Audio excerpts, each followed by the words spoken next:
মানে আকাশের সব কিছুকে, সব সৃষ্টিকে জিজ্ঞেস করা হয়েছিল, তুমি কি সিদ্ধান্ত নিতে চাও, এই পরীক্ষা চাও? কারণ এই পরীক্ষায় পাশ করলে জান্নাতে যাবে, আর পরীক্ষাটিতে ব্যর্থ হলে কোথায়? জাহান্নাম দেখতে এমন, যেতে চাও ওখানে? জান্নাত দেখতে এমন, যেতে চাও? যদি যেতে চাও তাহলে সবচাইতে কঠিন এই পরীক্ষা দিতে হবে। আল্লাহ বলছেন, আমি এই পরীক্ষা সমস্ত সৃষ্টির সামনে পেশ করেছি, আর সবাই প্রত্যাখ্যান করেছে। সবাই বলেছে, ইয়া আল্লাহ, যেমন আছি ভালো আছি, দরকার নেই, মনে হয় না এই ঝুঁকি নিতে পারবো, খুব ঝুঁকিপূর্ণ। এত ঝুঁকি, কারণ ফেল করলে কোথায় যেতে হবে? জাহান্নামে। এরপর আল্লাহ সৃষ্টি করলেন আমাদের মানব জাতি সমৃদ্ধ এক পরাশক্তি দ্বারা। সেটা কি? রূহ। এরপর তিনি আমাদের বললেন, শোনো, আমি এই অফার সবাইকে দিয়েছি। তাদের অফার দিয়েছি যে পৃথিবীতে খলিফা হিসেবে পাঠাবো, আর নিজেদের মতো সিদ্ধান্ত নেয়ার আমানত দেব।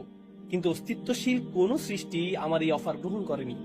কিন্তু আমি তোমাদের এক বিশেষ শক্তি দিয়েছি, সেটা হলো তোমাদের শুধু ভারসাম্যই নেই, ভারসাম্য মনে আছে, মানে তোমাদের ভালো মন্দের বোধ আছে। এই ভারসাম্যের কারণে একই সাথে আমি তোমাদের এমন কিছু দিয়েছি যা আমার সাথে তোমাদের সর্বক্ষণ সংযুক্ত রাখবে। তোমাদের ভেতরে এমন নূর যা আমার সাথে সংযুক্ত থাকবে। সেটা কি? রূহ। আর এ কারণেই তোমরা এই পরীক্ষায় পাশ করতে আমার অন্য যে কোনো সৃষ্টির তুলনায় বেশি সক্ষম। তোমরা কি তবে পরীক্ষাটি নেবে? আমি জোরাজোরি করছি না, তোমাদের ইচ্ছা। তোমরা কি পৃথিবীতে এসে এই পরীক্ষা নিতে চাও? আচ্ছা, পরীক্ষাটি নিয়ে আরো কিছু জানাই তোমাদের আমি।